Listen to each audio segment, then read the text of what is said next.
ദൈവതിരുനാമത്തിന് മഹത്വമുണ്ടാകട്ടെ. ഏവർക്കും ഹെർമിറ്റ്സ് ടോക്സിലേക്ക് സ്വാഗതം. ഇത് ഹെർമിറ്റ്സ് ടോക്സിന്റെ 1057 ദിവസം. ഇന്നത്തെ പ്രഭാത ചിന്ത തീത്തോസ് 2-ാം അധ്യായം 11-ാമത്തെ തിരുവചനമാണ്.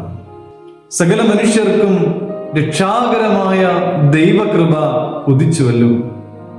കൃപ എന്നുള്ളത് നമുക്ക് അർഹതയില്ലാതെ ലഭിക്കുന്ന ദൈവത്തിൻ്റെ ദാനമാണ്. നമ്മുടെ ജീവിതത്തിലെ വീഴ്ചകളിലും ദൗർബല്യങ്ങളിലും ദൈവം തന്നെ കരം വിരിച്ച് നമ്മെ താങ്ങുന്നു, നിലനിർത്തുന്നു. കൃപ ദൈവം സൗജന്യമായി നൽകുന്ന ദാനമാണ്. തൻ്റെ സഹോദരന്മാരിൽ ഒരുവനായ ഒരു എബ്രായനെ ഒരു മിസ്രയീമ്യൻ അടിക്കുന്നത് മോശ കണ്ടു.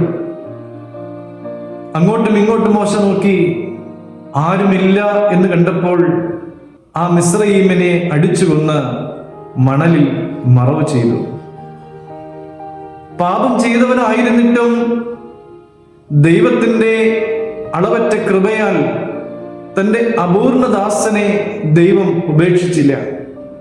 തൻ്റെ ജനത്തെ അവരുടെ അടിമത്തത്തിൽ നിന്ന് വിടുവിക്കുവാൻ അല്ലെങ്കിൽ മോചിപ്പിക്കുവാൻ ദൈവം മോശയെ തിരഞ്ഞെടുക്കുകയാണ് ഉണ്ടായത്. ദൈവകൃപ സ്വീകരിക്കുന്നവൻ തൻ്റെ പഴയ ജീവിതത്തിൽ തുടരുന്നില്ല. തൻ്റെ ദുശീലങ്ങളൊക്കെയും തുടച്ച് മാറ്റപ്പെടുകയാണ്.